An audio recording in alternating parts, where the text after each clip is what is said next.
Hello friends, welcome to my channel crack civil services. Friends, कैसे हैं आप लोग?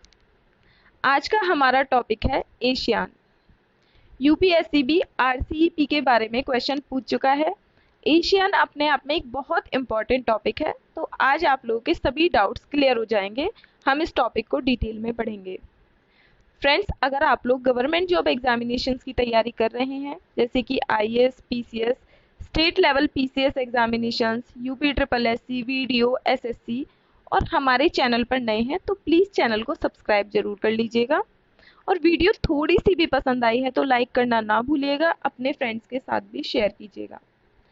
फ्रेंड्स, मैं आप लोगों को अपने बारे में इंफॉर्मेशन दे देती हूँ। मेरा सिलेक्शन वर्क ऑफिसर की पोस्ट पर हो गया है यूपी पीसीएस 2017 वाले एग्जामिनेशन में। इसके अलावा मैंने कई एग्जामिनेशंस क्लियर किए थे, जैसे कि मैंने पीजीटी कंप्यूटर साइंस का एग्जामिनेशन क्लियर भी किया था, जवाहर नवोदय वाला, और इंटेलिजेंस ब्यूरो का एग्ज़ाम भी क्लियर किया था। और मैंने कई मेंस एग्जामिनेशन दिए हैं, जैसे कि आरएएस मेंस 2 बार दिया है, एक बार का तो अभी रिजल्ट भी पेंडिंग है। एमपी पीसीएस मेंस दिया है एक बार, यूपीएससी मेंस भी दिया है। इस प्लेटफॉर्म के थ्रू मेरी यही कोशिश रहती है कि जो मेरे एक्सपीरियंसेस हैं मैं आप लोगों के साथ शेयर कर सकूं और आप लोगों को वैल्यू एडिड कंटेंट प्रोवाइड कराती रहूं, जिससे कि आप लोग भी जल्दी से जल्दी गवर्नमेंट जॉब ले सकें। फ्रेंड्स, आप लोगों का पार्टिसिपेशन मेरे लिए बहुत इंपॉर्टेंट है। प्लीज़ आप लोग एक्टिवली पार्टिसिपेट करते रहिए। जैसे आप लोगों ने पुरानी वीडियोस को रिस्पॉन्स दिया है, इसी तरीके से मुझे एक्टिवली पार्टिसिपेशन चाहिए, जिससे कि आप लोगों को भी पढ़ने में बहुत अच्छा लगेगा और मुझे भी पढ़ाने में बहुत मज़ा आएगा। क्योंकि फ्रेंड्स, हम सभी मिलकर आप लोगों के लिए ये कंटेंट लेकर आते हैं, बहुत मेहनत लगती है। तो प्लीज़ लाइक ज़रूर कीजिएगा और अपने जेन्युइन रिव्यूज़ मेरे साथ शेयर कीजिएगा कमेंट सेक्शन में। जेन्युइनली आप लोग शेयर करेंगे तो मुझे बहुत अच्छा लगेगा। तो फ्रेंड्स, स्टार्ट करते हैं एशियन नेशंस के बारे में पढ़ना। सबसे पहले एशियान की हिस्ट्री देखते हैं। ASEAN was preceded by an organization formed on 31st July 1961 called Association of Southeast Asia। ASEAN से पहले एक ऑर्गेनाइजेशन था जिसका नाम था Association of south east Asia, जो कि 31 जुलाई 1961 को बनाया गया था। और इसके मेंबर्स थे Thailand, Philippines, federation of Malaya. ASEAN की फुल फॉर्म क्या है? ASEAN stands for association of south east Asian Nations.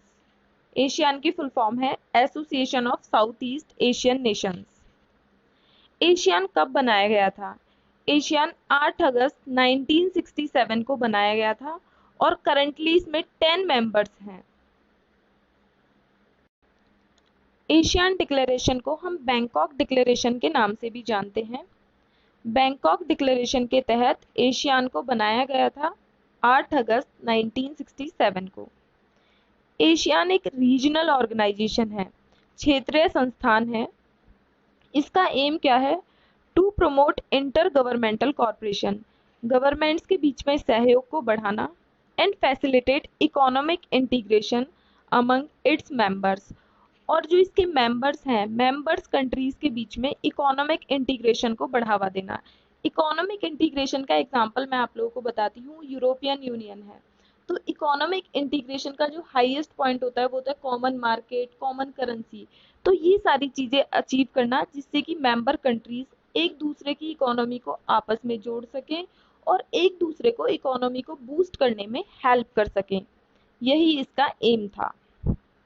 इसका मोटो क्या है? बहुत इंपॉर्टेंट है, one vision, one identity, one community.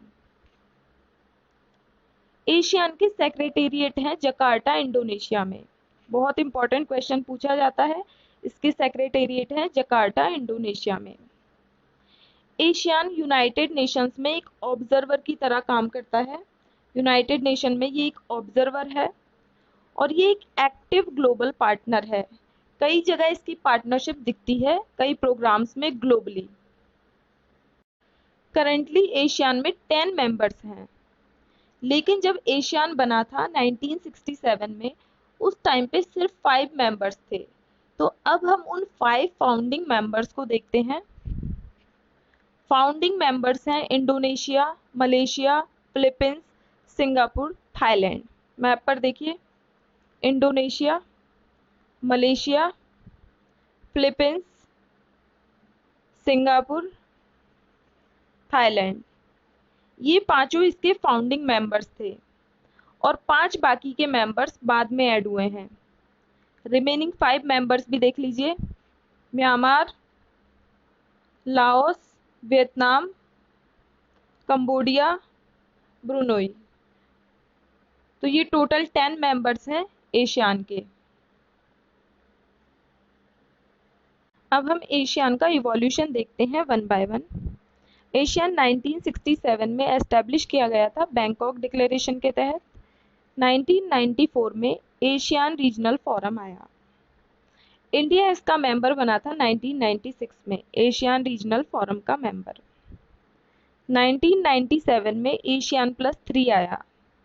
3 और कंट्रीज को ऐड कर लिया गया, चाइना, जापान, साउथ कोरिया, जिससे कि एशियान की रीजनल कॉर्पोरेशन को बढ़ावा दिया जा सके और एशियान के रीजन को विस्तार किया जा सके।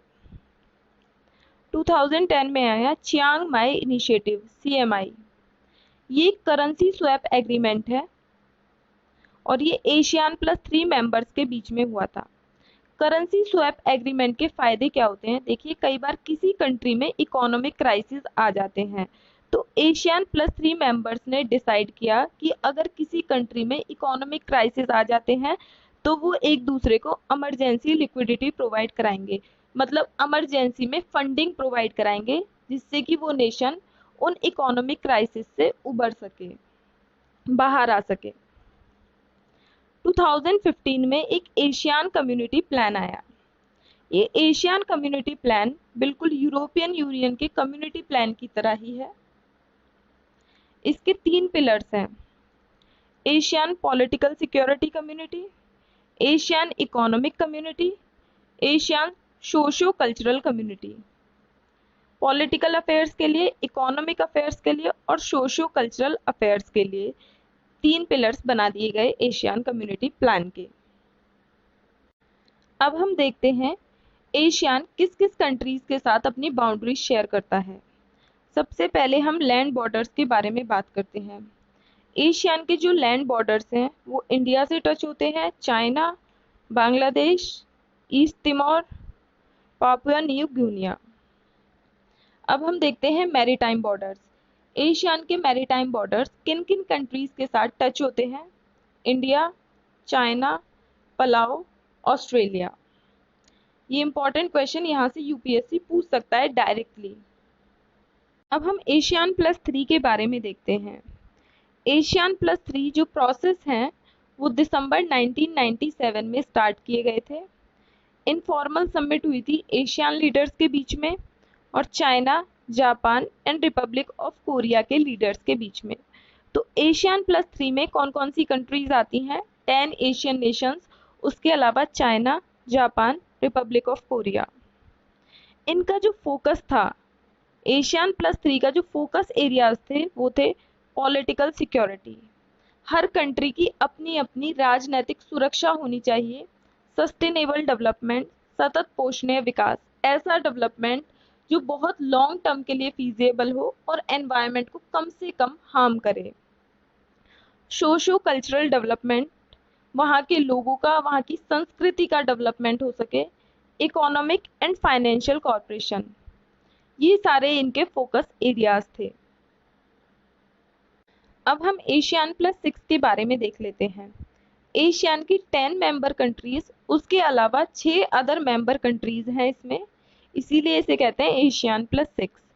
Asian is also working to finalise RCEP। ASEAN अभी काम कर रहा है कि वो एक regional comprehensive economic partnership finalise कर सके एशियन मेंबर्स के साथ, और इन 6 कंट्रीज को लेकर वो एक RCEP फाइनलाइज कर रहा है। RCEP क्या है? ये एक फ्री ट्रेड एग्रीमेंट है। फ्री ट्रेड एग्रीमेंट किस किस के बीच में? इसके मेंबर स्टेट्स के बीच में और 6 ट्रेडिंग पार्टनर्स के बीच में।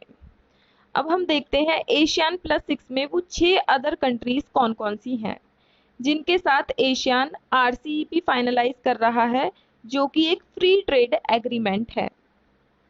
तो आप लोगों को ASEAN+3 वाली 3 कंट्रीज अगर याद हैं तो बहुत इजी हो जाएगा। पहले हम ASEAN+3 वाली 3 कंट्रीज को देखते हैं। वो है China, Japan, Republic of Korea. उसके अलावा बची हुई हमारी 3 कंट्रीज कौन कौन सी हैं? ऑस्ट्रेलिया, न्यूजीलैंड, आप लोग एक साथ याद रखिए, ऑस्ट्रेलिया, न्यूजीलैंड और इंडिया। तो ये हो जाता है हमारा ASEAN+6। अभी ये करंटली न्यूज में है, बहुत इंपॉर्टेंट है, यूपीएससी से पूछ चुका है। इसे हम RCEP के नाम से जानते हैं, regional comprehensive economic partnership.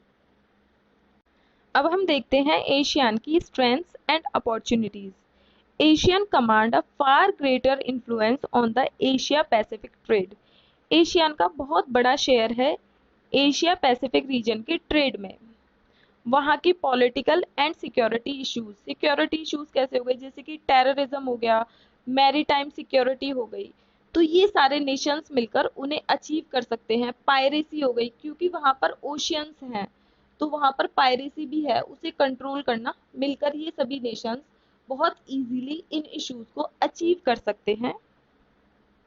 Demographic dividend सबसे important, it constitute third largest population in the world. World की तीसरी सबसे ज्यादा पॉपुलेशन एशियन कंट्रीज की है, सबकी एक साथ मिलाकर। Of which more than half is below 30 years of age, जिसमें से आधी जो पॉपुलेशन है वो 30 साल से कम की है।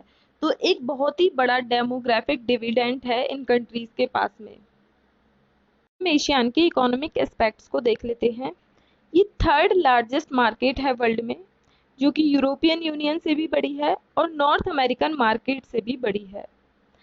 6th लार्जेस्ट इकोनॉमी है वर्ल्ड में, वर्ल्ड की 6ठे नंबर की बड़ी इकोनॉमी है और एशिया की 3rd लार्जेस्ट इकोनॉमी है। इसके जो फ्री ट्रेड एग्रीमेंट्स हैं, एशियन कंट्रीज के जो इंडिविजुअल नेशन से फ्री ट्रेड एग्रीमेंट्स हैं, वो हैं China, Japan, south Korea, India, Australia, New Zealand. Friends, RCEP में इन्हीं कंट्रीज को लेकर एशियन नेशंस चाहते हैं कि एक रीजनल कॉम्प्रिहेंसिव इकोनॉमिक पार्टनरशिप बनाई जाए इन फ्री ट्रेड एग्रीमेंट्स को क्लब करके। ये 4th most popular investment destination है ग्लोबली। यहाँ पर बहुत ज़्यादा इन्वेस्टर्स आते हैं अपनी मनी को इन्वेस्ट करने के लिए, पैसा लगाने के लिए, 4th नंबर पे। हम इंडिया एशियन की रिलेशनशिप्स को देखते हैं।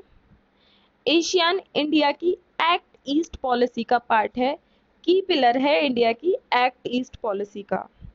इंडिया के सेपरेट मिशंस हैं एशियन में और ईस्ट एशिया समिट में, जो कि जकार्ता में है। India hosted the 10th edition of Delhi dialogue. India ने अभी रिसेंटली दिल्ली डायलॉग का 10th एडिशन होस्ट किया था, जिसे हम DD10 के नाम से जानते हैं। और इसकी थीम क्या थी? Strengthening India Asian maritime cooperation.